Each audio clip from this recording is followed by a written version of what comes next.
Award, outstanding professional in a nonprofit organization, and she loves to sing too.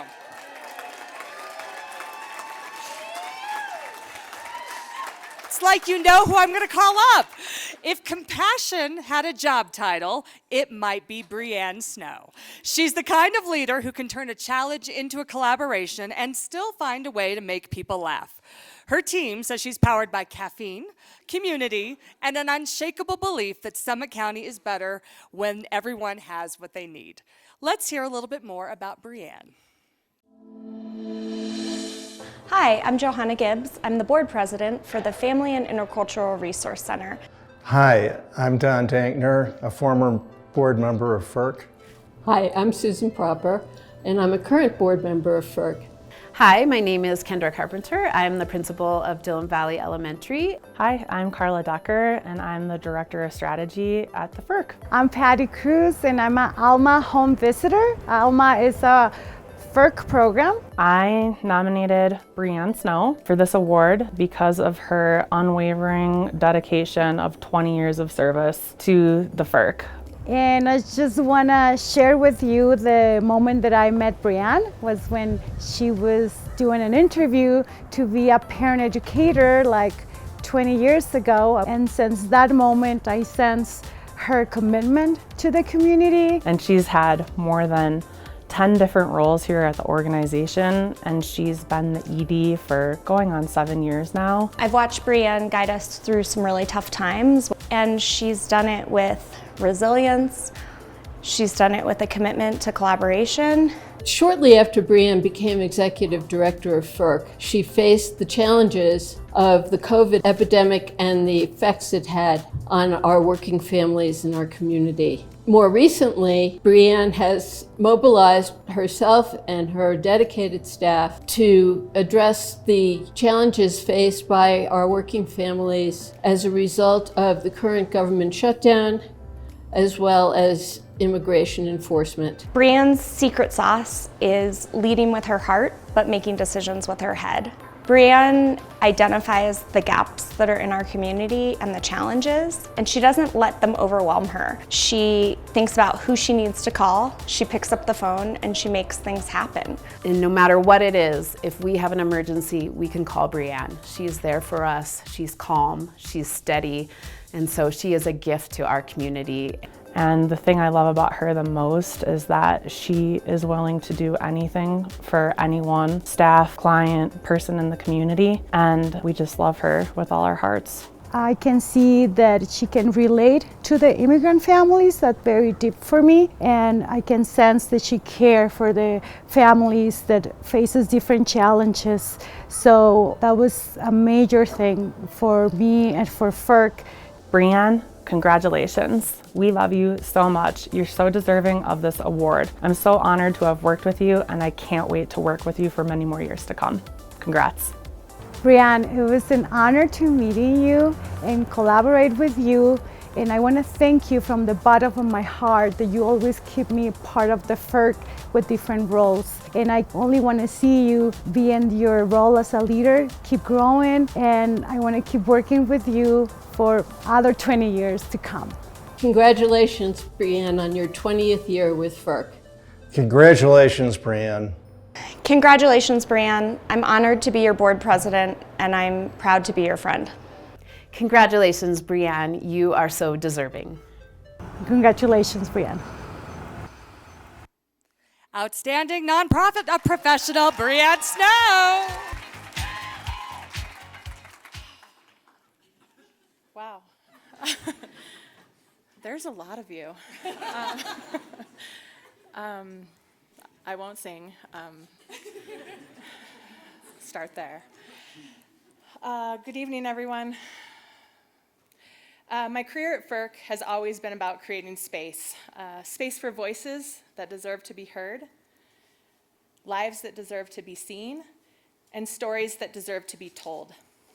So while it's not unusual for me to be behind a microphone, it is unusual to be talking about myself instead of others. But I've been asked to share my story and how it led me to this work, so here we are. For me, philanthropy isn't just a profession, it's personal. The things I focus on every day, food access, stable housing, early education, and substance use, weren't abstract concepts. They were my family's reality. They shaped my childhood, and they're the reason that I believe that this work matters. I grew up in the middle of what so many of our community members are living through right now. My mom was raising 3 of us on her own, working full-time and struggling to make ends meet. We relied on food assistance. We turned to domestic violence shelters when things became too unsafe. And with no car, we got everywhere by public transportation. Head Start was where I began school, and public assistance kept us afloat. My mom skipped meals so we could eat and slept on the couch so we could have a bed. And sometimes we couldn't pay the electricity bill, and so we went without power. And through all this, my dad struggled with addiction and spent those years in and out of jail. But even inside the chaos, there was kindness. Teachers who saw who we were, neighbors who checked in on us, and community programs that didn't ask us to prove we were worthy before they helped. Even with those moments of support, the path forward wasn't smooth, and at 14, I left home and started figuring out life on my own, slowly, imperfectly, and in ways I was definitely not prepared for. By 17, I arrived in Colorado from the Pacific Northwest with a duffel bag, a lot of hope, and absolutely no plan. And somehow the community, this place, held me up until I figured out how to stand on my own. So when I show up to work each morning, I'm showing up for that kid I once was, and for everyone still trying to build stability in a world that doesn't make it easy.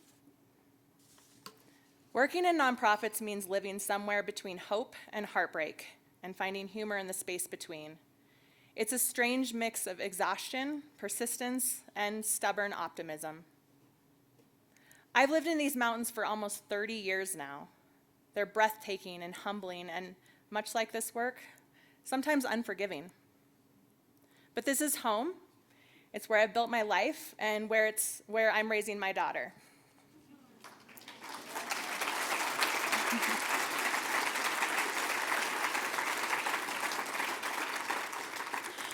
She's 12 now, and she sees things with a clarity and compassion that I wish I'd had at her age. She's grown up with a front row seat to what philanthropy really looks like. And yes, that's included years of the glamorous FERC fashion show. And she never misses an opportunity to be on stage, unlike me. But she's also learned that philanthropy doesn't live in the spotlight. It lives in the quiet moments, the ones without applause. She volunteers at our community food market. She knows the rhythm of the work, the familiar faces, and how to show up for people in a way that keeps it light. And she's had those moments, you know, the ones that stay with you, when she's handed a box of food to someone she goes to school with. No discomfort, no embarrassment, just that quiet, steady look, the kind that says, "It's okay, you're safe here. I've got you." Those moments are where I see philanthropy in its truest form. It's so much more than giving money. It's giving time, attention, and empathy. It's choosing to care, especially when it would be easier not to. That's why I do this work, and why I hope each of you keeps finding your own way to give, because this community needs every one of us. And yes, it is more than money, but it's also the money. So don't forget to give to your favorite nonprofits this season. Having the mic at a philanthropy event means I have to say that. It would be nonprofit negligence not to. Thank you for being here tonight. I'm incredibly grateful to the Summit Foundation, to my incredible FERC team out there. Where are you guys? Raise your hands. There they are. My friends and family, my little brother, and to everyone who believed in me, lifted me up, or simply held the door open long enough for me to grow into this work. And if you ever find yourself standing in that space between hope and heartbreak, keep going. That's exactly where philanthropy begins. Thank you.